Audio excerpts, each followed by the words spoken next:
Well, welcome back, my friends, to the show that never ends. We're so glad you could attend. Come inside, come inside. Hey, welcome to Tom's Cabin. Thanks so much for joining us. We really appreciate it. Can't believe another week has gone by, man. They're going like hotcakes. Fire's going. I always do that. Fire's going. Creek's on the rise. And we got all kinds of books for you this week. Got a great show this week. And got my Aloha shirt on, my built-in lay. A couple of things I just wanted to touch base with you on. So we've migrated the show now to 60 minutes instead of 30. We're going for a full hour now. We think that the content and my feedback from viewers is that they want more of the information of new books and new CDs, and we're going to give them to them. We're going to give that to them. Easy for me to say. And if you'd like to drop a line, we'd love to hear from you. Suggestions for show ideas, questions, anything like that. Book info at nextstopparadise.com. Right at the bottom there. Please like and subscribe. It really helps. We really appreciate it. And we'll see you every Saturday right here at noon to talk about books, music, and more.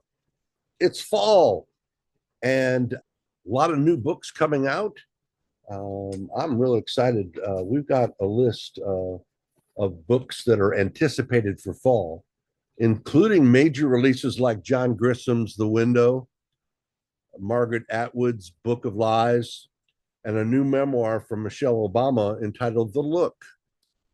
There's also another couple of favorites of mine, including one from Tim Curry, which we'll talk about. Other anticipated titles span various genres, including Karan Desal's The Loneliness of Sonia and Sonny, Zadie Smith's essay collection, Dead and Alive, and a Indian author, Megha Mohardar. I'm sorry if I'm mispronouncing that. She has a new novel called The Guardian and the Thief. Here are some other books coming this fall to your online or local bookstore. Let's take a look. There are a ton of new books coming out for this fall. Here are just some of the new novels that are about to hit the market.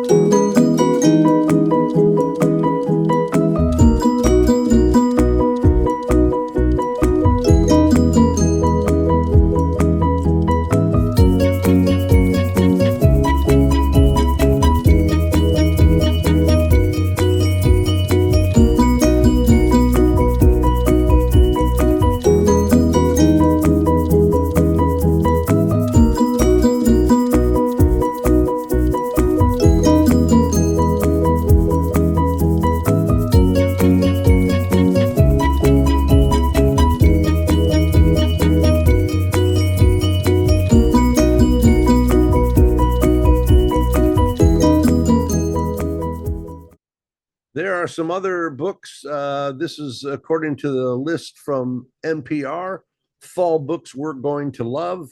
Let's take a look at that. In fiction, Will There Ever Be Another You by Patricia Lockwood. Lockwood's latest novel is a more straightforward COVID novel, but twisted as only she can write. Next up, Penguin Press brings us Shadow Ticket by Thomas Pynchon, one of the few literary giants we still have left living. The book is his first novel since the 2013 novel Bleeding Edge. All That We See or Seem by Ken Liu from Saga Press. Liu is known primarily in hard sci-fi circles. He's won a Hugo, a Nebula, and a Locus Award. And this new novel is a thriller. Next up, Your Name Here by Helen DeWitt from DeKey Archive Press. She's a longtime and ambitious collaborator, and this one is between her and a veteran first-time novelist, Ira Girdwin. The next one is The White Hot by Corindra Hughes from One World Publishing, a longtime playwright whose work includes In the Heights and Water by the Spoonful, which got her a Pulitzer Prize in drama. This novel explores single motherhood. Next up in fiction, Daddy Issues by Kate Goldbeck. It's a humorous look at single life for today's women. In her last book, You Again, it made NPR's 2023 year-end Books We Love list for its delicious slow burn tension. And it's coming to us from Dial Press trade paperbacks. In nonfiction, books we're going to love this coming fall. These are books that are either out now or about to be released. In nonfiction, we've got Paper Girl, a memoir of home and family in a fractured America by Beth Macy. It's from Penguin Press, and it's part memoir, part dispatch from a home that doesn't much resemble home anymore. The book touches on addiction, loneliness, anger, and the loss of the stuff that binds us all together. Metropolitan Books brings us our next nonfiction entry, The One and Future Riot by Joe Sacco. Sacco examines the 2013 riots that swept through the state of Uttar Pradesh in India and the perils of political violence. This one I've been waiting for. Vagabond, a memoir by Tim Curry from Grand Central Publishing, just in time for the 50th anniversary of the Rocky Horror Picture Show. Oh, Rocky. Tim Curry comes out with a memoir detailing his journey from military blat to playing Pennywise in It. Fans of Curry will also be psyched to know that he's narrating the audiobook version as well. That's going to be really something. Vagabond, a memoir by Tim Curry from Grand Central Publishing. Also coming in nonfiction, Norton and Company brings us Fearless, Poetry in Perilous Times by Tracy Smith. She's a former U.S. Poet Laureate, and he writes a book demystifying the entire poetry process. Next up, Blank Space, A Cultural History of the 21st Century by David Marks from Viking Press. And David Marks talks about why the past 25 years in our culture has felt so, quote unquote, stuck in the mud, arguing that we as a culture favor profit and going viral over any actual cultural innovation. Looks like an interesting one. And lastly, but certainly not least, coming from One Signal Publishers, A Danger to the Minds of Young Girls by Margaret Anderson. In 1921, publisher Margaret Anderson put her life's work and her freedom on the line when she faced a criminal trial for publishing James Joyce's Ulysses. Journalist Adam Morgan tells the story of a woman navigating politics, the police, and bill collectors, all in the service of publishing good writing. Some great books coming for this fall. Time to stock up for Christmas time, or grab a cup of hot cocoa and sit underneath one of these beautiful leaf-turning trees and read yourself a good book. Books we're going to love this fall right here at Tom's Cabin. Well, we have been so fortunate to have great guests on the show. Here we are, in episode like 25 or so, and my next guest won't disappoint. Angela Yuriko, I hope I'm pronouncing that right. Angela Yuriko Smith is a virtuoso. She's an award-winning multi-genre author. She's a book and magazine publisher. She's a teacher. She's a coach. She's an activist. She's got it all. She's doing it. Um, Smith is the publisher of Space and Time magazine, the longest running semi pro speculative magazine in the United States. It's been publishing the best in speculative, strange, and unusual fiction and poetry for more than 5 decades. That's amazing. Space and Time magazine, more than 50 years, bringing you strange and unusual fiction. It's a source, it's become the source for great fantasy, horror, and science fiction. And she is the publisher. Being a publisher, would be a full time job for most folks, but not for her. She goes above and beyond. She currently serves as the president of the Horror Writers Association, the HWA. The HWA is the oldest literary organization of writers and publishing professionals in the world. It's dedicated to promoting dark literature and the interests of those who write it. The annual Bram Stoker Awards for Superior Achievement in Horror Literature. Smith also created the Authortunities Almanac, a newsletter built to help writers thrive. And every Saturday morning, folks receive an email designed to save writers time, inspire their creativity, and help them take action on real-world opportunities in independent publishing. She also created the Authortunities Hub. It's a free access writing community with everything writers need in one place, one community.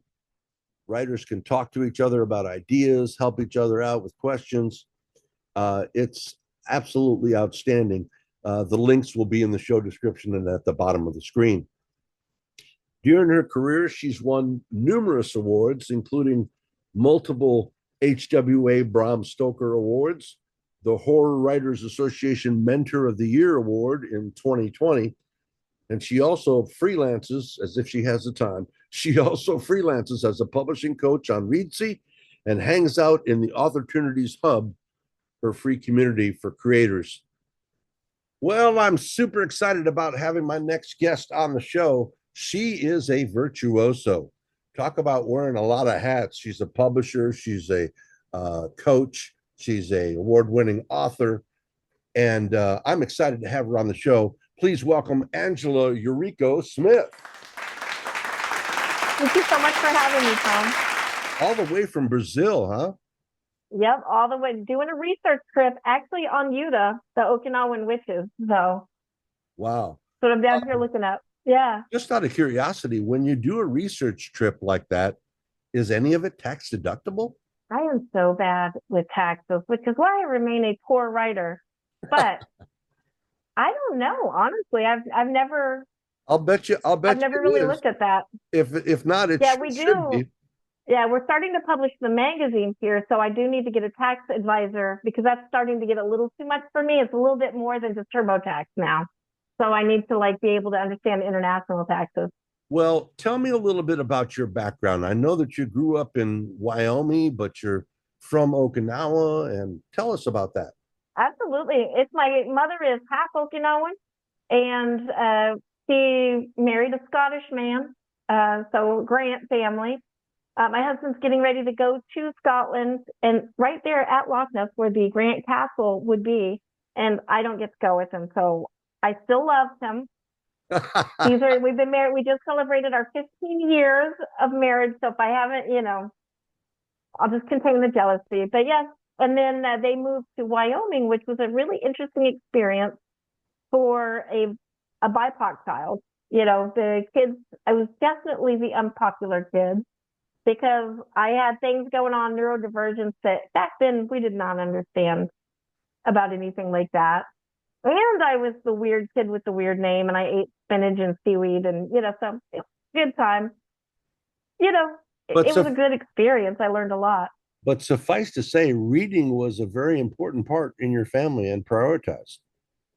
It was, and I am ever grateful to my mother for teaching me to read before kindergarten, because I can literally point to any success that I've ever had in my life, and it was because I could read, because I was literate, which is why it is so important to me now to promote that anytime I get. Like, that's why I work as a coach. I pretty much do this all the time. Now, as a multi-genre author, you've also written children's books. Tell us about your grandchild reading your book. This is one of my favorite memories. It just happened like this last week. But one of my books that I have published is Monsters Are Everywhere, which was actually written for her mother.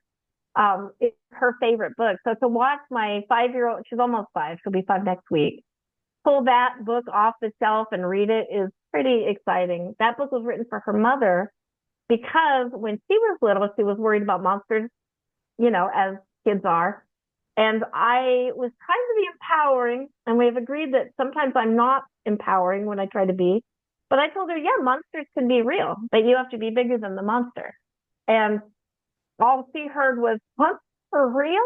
And so, needless to say, that book, Monsters Are Everywhere, is me trying to explain more of what I meant. Like, yes, they could be real, but we need to face them. Now, tell us again about your hands and the culture of what was it called again? Hajiti. Yeah. Yeah, these are Okinawan. The Okinawan women used to have these in back probably about 2 generations ago. My great grandmother had these, and then they were outlawed by Japan for colonialism. How it does that, because the Okinawans are actually an indigenous people, and the tattoos were the most important thing that a woman could have because her husband could leave her or pass away. Her children can leave her, but the hajiti would be with you your entire life. And each design tells, a woman could look at each other and tell where they came from then. These are Okinawa mainland tattoos. These fingers are a modified version. But the other part that was really great about them that I love is if a merchant, an Okinawan merchant, was out and about and he saw a woman with these tattoos, he knew where she was from, down to the island.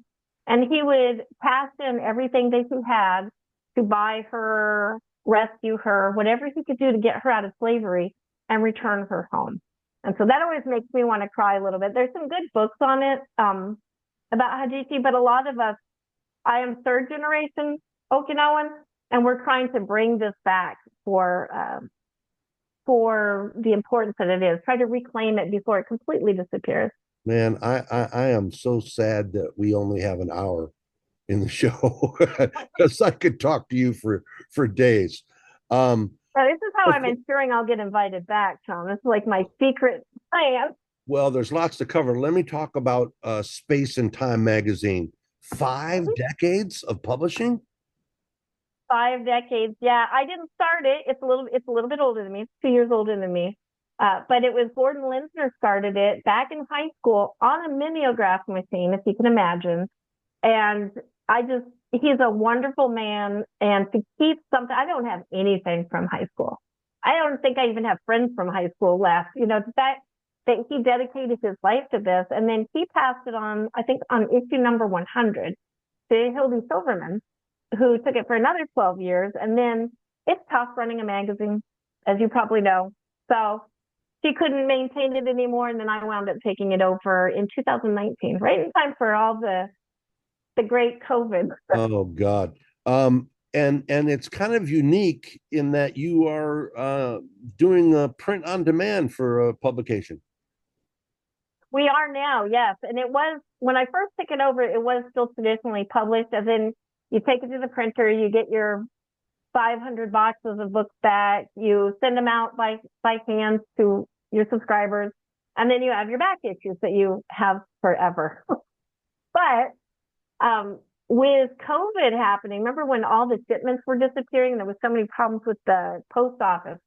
When you're a small publisher, and this is really your grocery money, we lost 2 shipments back to back. And some of these we were shipping to Germany, Singapore. So it was quite expensive. It definitely wasn't a money-making thing because, to ship to Germany was $20. The subscription, I think, was $20 at the time for 4 issues. So we just about closed. I actually went to food pantries to pay the contributors for issues to keep the magazine going. And then and I had so much guilt because some of these some of the people here are not choosing. Like I'm choosing, oh, I want to pay for poetry. And maybe somebody else doesn't have that choice. And am I taking food out of their mouth? So there was a lot of, I have guilt, but I would do the same thing because that is my mind. That is the most important thing to me. And I have no regrets about it. And where can they find Space and Time magazine? You're doing horror, fantasy, sci-fi, speculative. Yeah. What do you Yeah. define speculative for me? Speculative just basically means anything not set in this world. So you could have a rom-com set in New York, but if you have the love interest be an alien or a vampire, then it's speculative. So, and it's, of course, given those very loose guidelines, speculative can be just about anything. And so we have basically fantasy, horror, science fiction, and we do poetry, speculative poetry. And it's available on Amazon. Next year, we're going wide, and we're also doing a translated version here in Brazil, which is another reason why I'm in Brazil. So we can do a cross-cultural bridge between Brazil and the U.S. And then hopefully we can expand that. And so they speak Portuguese there, right? Mm-hmm. Yeah, Brazilian Portuguese, which is kind of like we have our English from England English, our Australian English, our African English, our Irish English, and then we have our American English. So the Portuguese English is much different from the Portuguese. Brazilian Portuguese is much different from the Portugal Portuguese. Well, I've never been to Brazil, but I've been to Portugal twice, and Sintra and the Algarve. Yeah. And, I'm a big surfer, so we go there and film surfers. They have awesome biggest waves in the world there. Well, that one wonders when you find time to sleep, because you're also the president of the Horror Writers Association. And tell us a little bit about that. Oh, well, Horror Writers Association, you can find us at horror.org. And anybody can join that is a fan of horror, which a lot of people think that you have to be published a certain amount of times or have reached a certain, you have to be Stephen King, but we really welcome everybody. And we're very friendly. We call ourselves the Halloween people. And it's to promote horror, but a lot of people think of horror as something scary, and it is scary, but it's really a hopeful genre. We're giving people the tools to fight monsters and to know that, to accept a situation and to move on. Like, think of the whole point of the story is to fight the zombies, to figure out how to defeat these monsters. And so I think of it as a very hopeful genre. And that is one reason why I'm here, because we're kind of like shining a light on the path, some of the darkness that might be around us, so that other people can find a way to defeat their monsters. And is there a website that people can go to and find out more about it? Yeah, absolutely. It's horror.org. Just plain old, don't say it like I do in the Midwest. And that's HORROR, not WA, let's don't letters, please. No letters, please. Funny story about that. I told somebody I was going to a horror convention one time, and they were like, "They have those?" I'm like, "Yeah, I go all the time. I go every year. It's like the most fun ever." And he goes, "Can you ride the horse?" And I was like, "Oh God. Oh, wait a second." Now, I know they have a yearly award, and I believe you've won it a couple of times. Tell us about that. I have, yeah. And I actually have one to show you.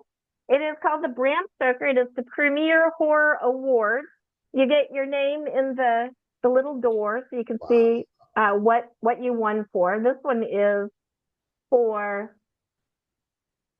Horror Writers, Architects of Hope. This was short nonfiction, which was the article that I'd written.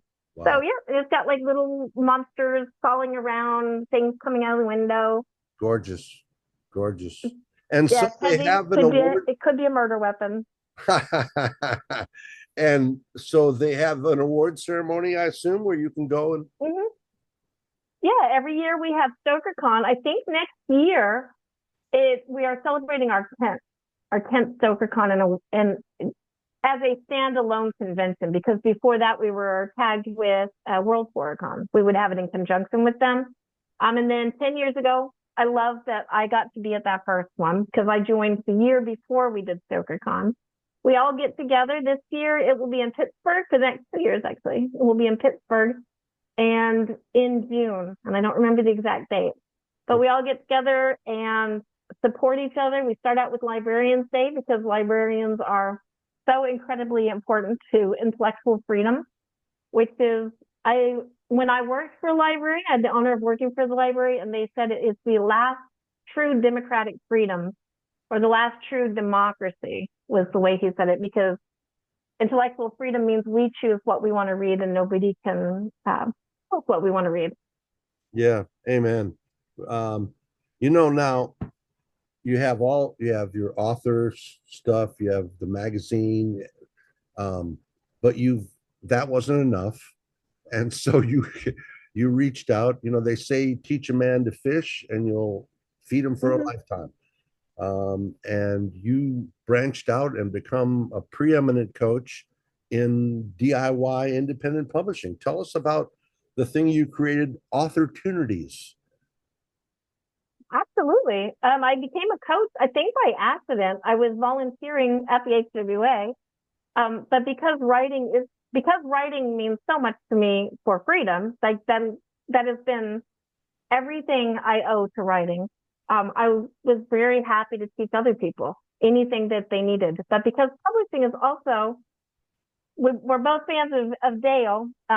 There's so much to it, and it changes every week and blink, and the entire industry is like taking a U-turn. I kind of moved into that as well, so I can teach somebody to go from idea to actually publishing and marketing. And I got my marketing certification from Nonfiction Authors Association this year as well, a publishing and marketing certification. But yeah, so Authortunities came out by accident. It was just my newsletter, because we're all supposed to have a newsletter, right? Everybody, it's like the saying, if you don't have a newsletter, keep your people and all that stuff. So I had seen this thing called Substack because I was reading Austin Kleon, and he had a Substack. I was like, maybe I'll do that newsletter thing. And I had this terrible yellowed piece of paper on a clipboard with 400 emails that I had, every time I'd done a book signing, I'd have them write down their thing. And, I promise not to spam you, because I'm probably never actually going to email you. But, I did it, and I really didn't expect anything of it. I didn't know what to write about. And because I had kept the community calendar in the newspapers when I was a newspaper person, I just decided to do a community calendar basically for authors. And it wound up being great. From those 400 people, now I have 4,000, and it's turned into a cohort. So each week we are running like this. For October, we're talking about the imposter shadow, and how I don't like to say syndrome, because I feel like that puts it on us and owns us. But I say imposter shadow because when you're doing something good, your light is shining, and that is why the shadow is there. If you're not doing anything, you're not going to cast a shadow. You're not going to have the imposter. So it's actually a good thing. So this month we're talking all about that. And so Angela, yeah, all that's free? it is free. Yeah, and then the community is also free. We do have a co-op where it's $15 a month, and you can use ISBNs and all the publishing tools and everything from the co-op. But the most of it is just free. That's actually just to pay for the ISBNs and stuff, which is why it's $15. But the large part of it, like all the classes, the reading, we have an open mic every other week. We have somebody that creates games, and so we become as game testers. They're like literary games. We have ekphrastics all the time. We have exquisite corpse, just games that we play, just writing games. So it's a lot of fun. Also been a huge amount of support right now, because it's algorithm free. There's no advertisers. Nobody's selling us anything. If they do, we kick them out, because it's a closed community. And it's just been incredible. We've had a couple of family members lost, and we can come together and support each other. We've had people go through some really hard times right now, job losses, needing just some mental health support, and we can be there for each other. And where can they find it online? What's the address? Authortunitieshub.com. Well, let's talk a little bit about your book. The one that I came across was Bittersweets, which I guess is from a while ago, but still excellent. Mhm. I love that book. It was my first true breakthrough into fiction. And it did get a nomination, a Bram Stoker finalist. It was my first one. And it is about recreational suicide, which is a difficult topic, but it started because I had a friend that was kind of going through that cycle. And she would make an attempt, be hospitalized, be counseled, come out of it, but then she would just go right back into the cycle. And so one day I just kind of thought, and I didn't mean for her to truly self-harm, but I thought to myself, I wish we could just do it. But to see it doesn't matter. That this being successful at this, nothing would change. It doesn't help anything. And it's not really as bad as she's thinking, like she's romanticizing the idea. And I, of course, can't put my judgments on somebody else's experience. I was also in that area, for a while. I was going through that cycle, which I think is why it meant so much to me. So that's what Bittersweet is. It's a science fiction. So in this world, you can come back. There's many reasons why you might want to experience death. There's a romance where it's a Romeo and Juliet death that they have paid for as a romantic thing before they get married. And then they find out who they truly are in that time of stress. I've got a chapter that is, it's dedicated to kids learning to drive, and they have to kill somebody. They have to have a car accident where they actually kill somebody. And these people are volunteers, because they know they'll be resurrected. And the reason why is because once they see that, the damage, and then that builds the empathy of this is the real consequence. But in my world, I can see, and you can come back from it with the lessons that you've learned. So that's kind of what Bittersweets is about. Wow. And it's a huge amount of fun to write. What a fantastic premise. What a fantastic premise. Now, I don't know, maybe there's something in the water down there in Brazil, but the Smith family, you guys got more talent than you deserve. I mean, your husband is a big time narrator of audiobooks. Mm-hmm. Your daughter Yep. is a great illustrator. Tell us about that. Yeah. She was taking art classes or art school. She was in, I cannot remember the name of it now, but it's a school in Kansas City. Really good school. But then she moved here. And she doesn't practice anymore as far as like scholastically learning. That'll come later. Maybe, who knows? You don't need an education, I think. You don't need a stamp of approval to create. And so Talent right is now talent. she's doing it. She has a daughter.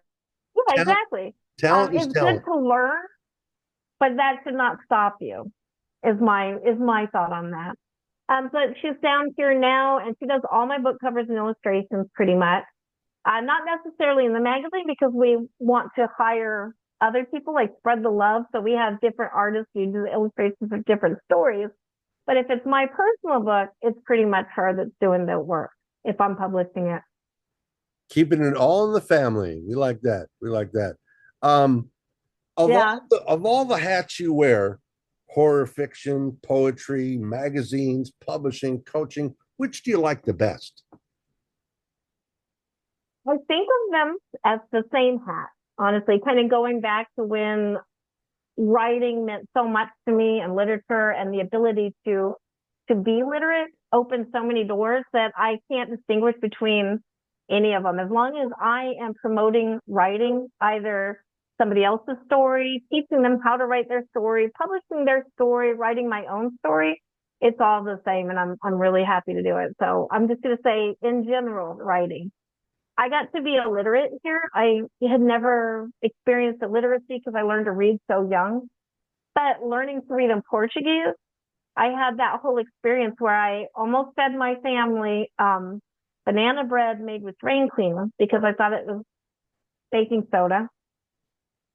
Next, it's in the baking section, but that was being illiterate. And I can remember the first word that I read, where I understood, like, oh, I read that. It was bebidas, or drinks, in the grocery store. I was standing there paying, and I looked up and I saw it, and I automatically translated it. It was like this whole, like, the world is opening up to me. I was illiterate. Like, I didn't even know I was illiterate, really. So you But speak Portuguese? badly, badly. I'm better at reading it, but I think I'm actually better at reading English than I am at speaking English. So that makes sense to me.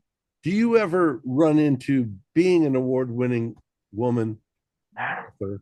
Do you ever run into any being in a male-dominated field? You ever run into any problems in that regard? Do you think that? Yeah, but I think I just never recognized it as a gendered thing. Like I know now looking back, I can look at situations and say, oh, that was probably because I was a woman. That's why that was the reaction. But in my mind, I never took it that way. I just kind of, I really honestly took it as their problem. And so it was never an internal thing to me. It was more like, wow, what is his problem? I'm going to keep doing what I'm doing. But I think I was lucky because my mom was actually the head of the household. She was the breadwinner in our family. And so, Okinawa is egalitarian. So the men and the women are considered equal. Not one is better than the other, just different, but equal. And so I think that's why it just never clicked to me that there is a difference of power. Though, yes, I do know there is. I just don't ever see it really. Like, Yes, yes. so, and when I'm doing weird things, I also don't understand that I'm doing weird things. When people are making fun of me, I don't get it. But you know what? That is a happy way to be. Like I used to kind of beat myself up, like, why didn't I understand that they were making fun of me? And now that I'm like, yeah, who cares? That is their problem. Yeah, amen. You have a kind of interesting point of view from all of these different projects that you're involved in. We hear a lot about AI in the publishing Mhm. business. What are your thoughts about it? Is it a good thing? Is it a bad thing? What do you think about artificial intelligence? Well, I think it's wrong for us to just do a blanket yes or no because it's a nuanced answer. Um, I feel like people have used it a lot longer than we know, and now it's available everywhere. Like Netflix is AI. That's how you know what movies that they're going to suggest to you. So it's been around, and I suspect that it's been used in literature because before AI came out, there was those articles that were always the same: 5 ways to do this, 10 tips to do that. And now we can very easily recognize that those are AI. So I think in marketing, it was already being used. But for us, I think it's a tool that can be good, but it's not. It just regurgitates things. It can't write a story because it's literally pulling from things. That's a whole nother topic. It could be like a 5-hour show about where it pulls from and all of those things. But just the fact that it pulls from things means we can't get an original story out of it. We still have to have the creativity. And I'm really happy to say we cannot be replaced because of that. We are the creators, and AI is the tool by which we can create. And it really makes me kind of go back to Photoshop and even digital photography. When that came out, I remember people saying that the museum. Oh, yeah, awesome! So I just got a credit my Brazilian credit card, so it paid the Yay. bill. I've been working on that one. But with Photoshop, when Photoshop first came out, everybody was kind of going like, if you have a photo in a gallery and you use Photoshop, it's not a real photo. It's going to kill the photographers. Basically the same things that we're saying now. That now everybody uses Photoshop. The photographers, artists, But but you still can't take a photo, throw it in Photoshop, and get art. You still need the human element to create it. So that's kind of what I think of as AI. It's a great tool for something. Does it write anything of value? No. But it can help me make connections of things where I used to spend an afternoon researching, maybe, and going down the rabbit hole. Remember the rabbit hole? Like I'm starting yes. out by looking for this thing, and then somehow I wind up way over here researching spiders in Okinawa or something, and I'm really I'm trying to write a children's book. And you didn't So that's experiment. where I think the tool is And you didn't with, experiment about AI. Tell us about yeah, yeah, that was actually a magazine issue right as AI was coming out. And I think I quoted Huxley, A Brave New World, and I can't remember what the quote was for it, but it was basically saying, let's face this fear of AI, because it was kind of the beginning of it when everybody was like, it's going to replace us, it's going to do this, it's going to destroy the world, what is it? And so my challenge was, I invite anybody to give us an AI submitted story, an AI story. You can use AI however you want. The first readers, which are humans, will select the stories that they like, the same as they always do. And we'll see how many are AI created. And that was the one thing was the authors had to say how they used AI in the story so that we would know what the usage was. And I can say that not one single AI created story made it through. But we did have really interesting ways to use AI. One was a Spanish story who he could never afford to to pay a translator, but he used AI to translate it. And it was a great story. We would not have been able to read that story and have that story without the AI translation. There was another woman who used the AI as a character. So when it was a robot. And so she would write out the story, and then she would come to where it was time for the robot to have dialogue. And she would have the AI respond as the robot, and then she continued writing the story. So using it creatively, that's where we excel. And that's what we want to do. I can never understand why people worry about AI replacing us as artists, because we're not making that much usually. So there's really not a lot of point to it. I think AI is more on the big money stuff. But two, we're creating art to create art.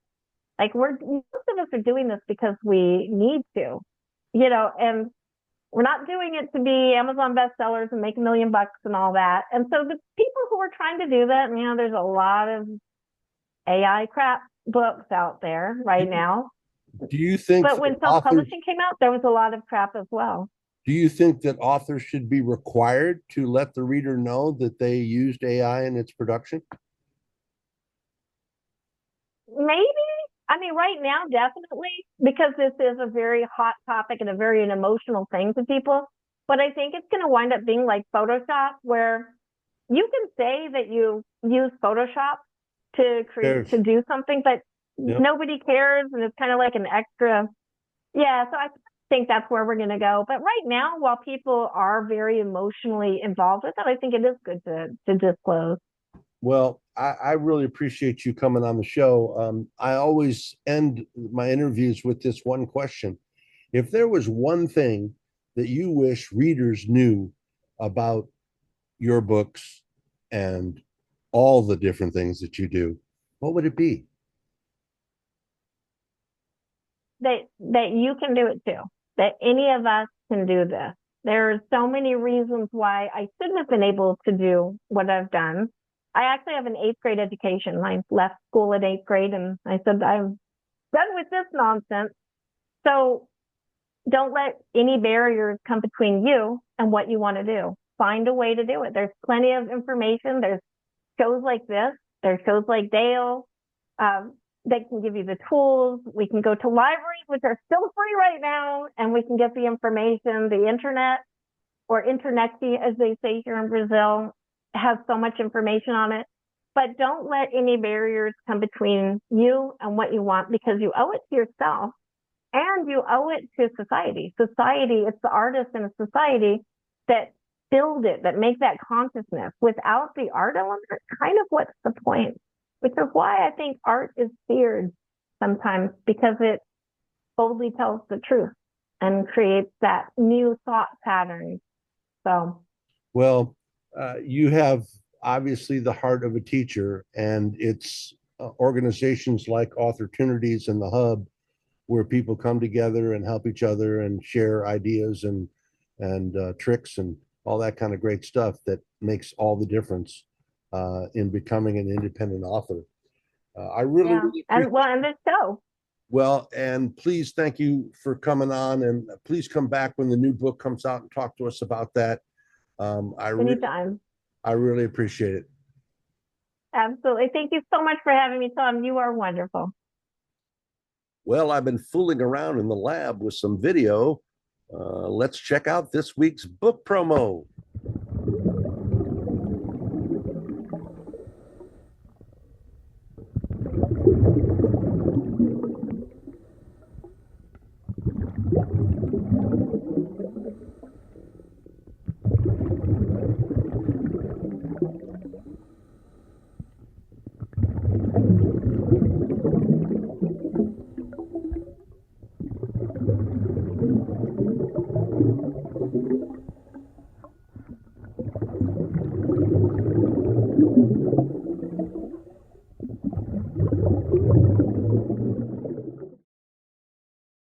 Hey, we got to pay the bills somehow. Let's check out another book promo.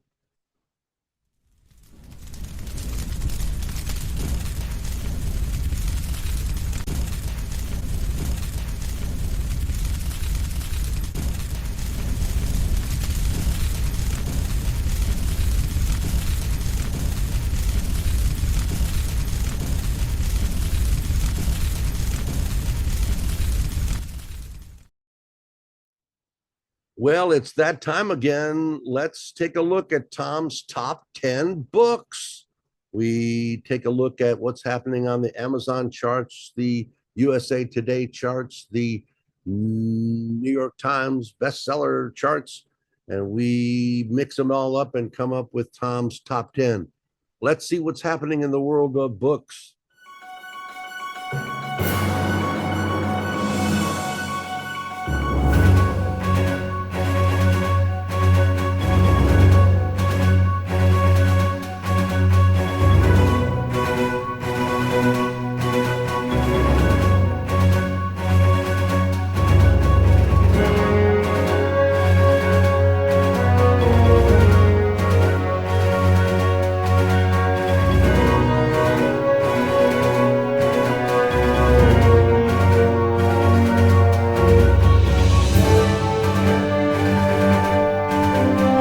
Hey, let's not forget audiobooks.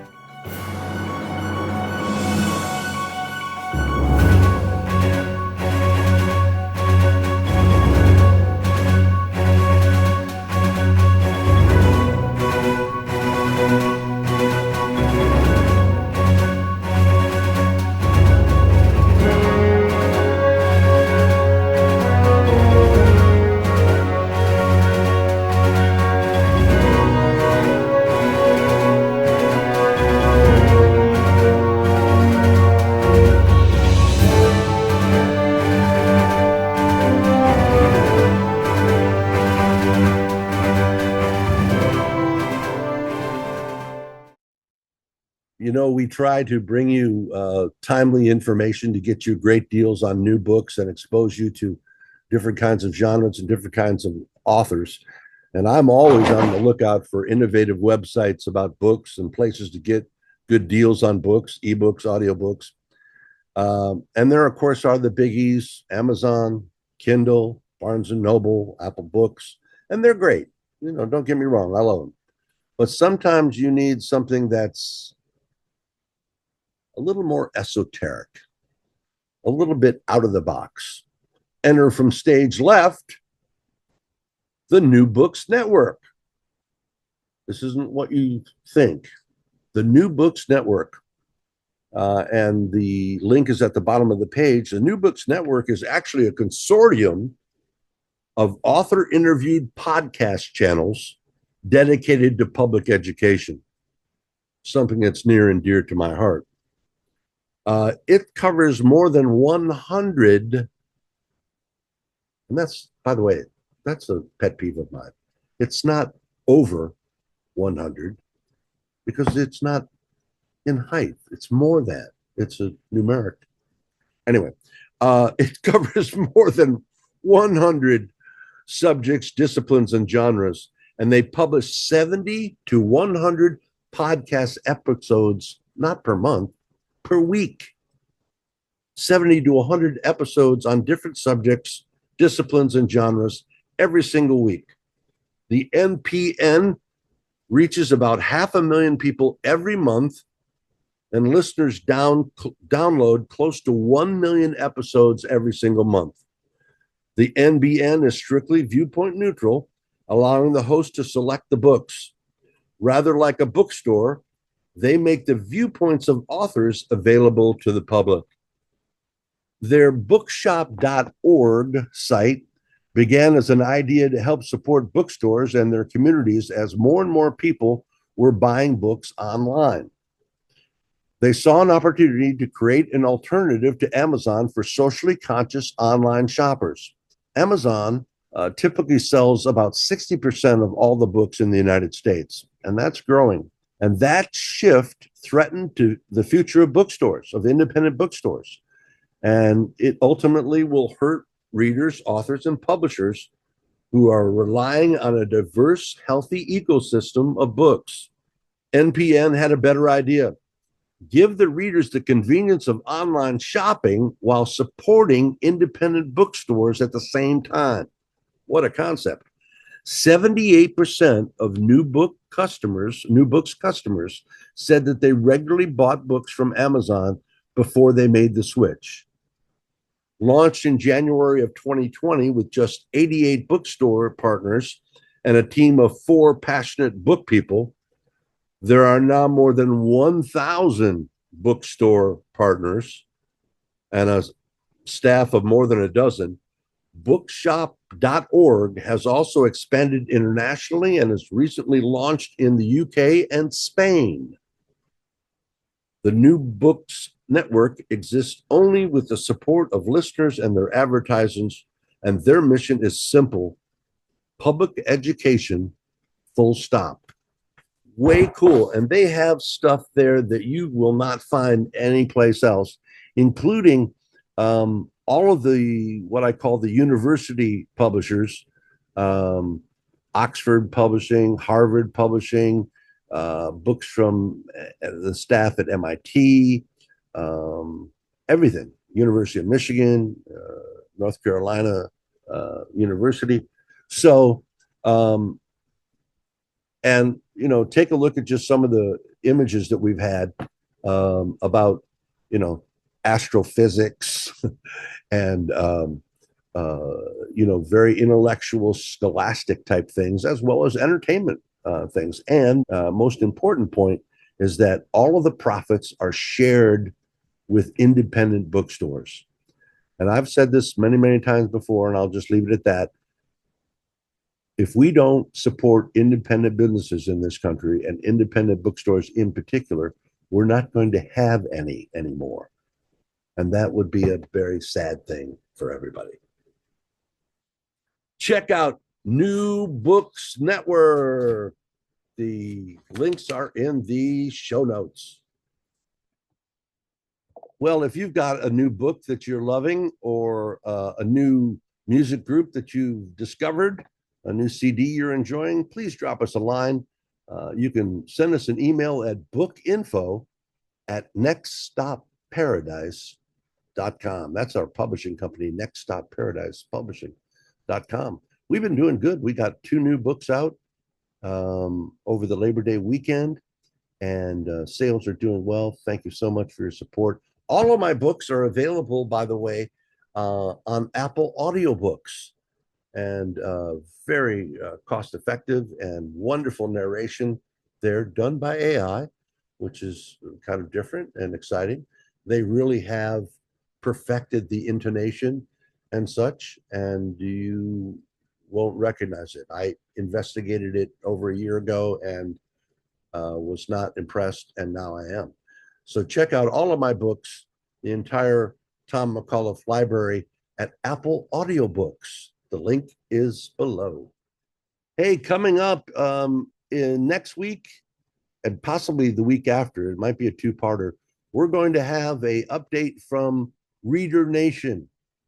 Reader Nation was the sister companion event to Author Nation. And it was a place where readers could go and meet authors and find their latest treasures, their latest books. And so we're going to have a wrap up from Reader Nation 2025. I was hoping to go this year, and unfortunately I had a family emergency and I was not able to go. And that's a bummer, but I'll definitely be there next year. Author Nation and Reader Nation in Las Vegas, the beginning of November every year. Well, from our good friends at Billboard, Amazon, and your local radio station, as well as my excellent musical taste. Let's take a look at Tom's top 10 music for this week.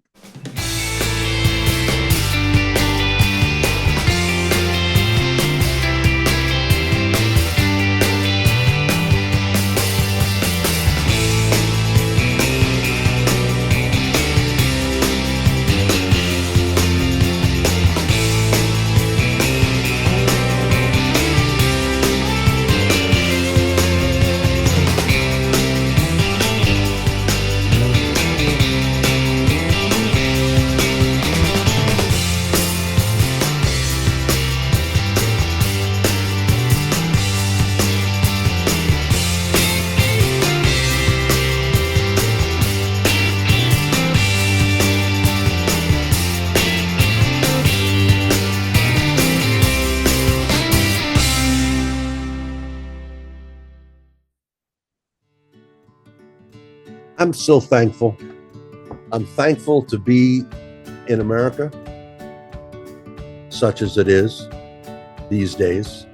I'm thankful to be an author and to be able to share these remarkable stories with my readers. I'm thankful for having the cabins and being able to meet here with you to discuss our passion of books and music every week. I'm thankful for my wife, my family, my friends. And, I think these days, it's just to wax poetic here for a second. It's really easy to lose track with all the nastiness that's going on in our world today. It's easy to lose track and not feel thankful. And so one of the things I'm trying to do for myself is to just be more grateful and more thankful for all the blessings that I've received. And you're one of my blessings, and I appreciate it very, very much. Please tell your friends, please like and subscribe. Go out and eat a whole turkey for this gobble gobble day. And it's the holiday season. It's beginning to look a lot like Christmas. Hey, thanks so much for coming by. I really appreciate it. We'll see you next week with more great info about books and music and more. And you make it a great day.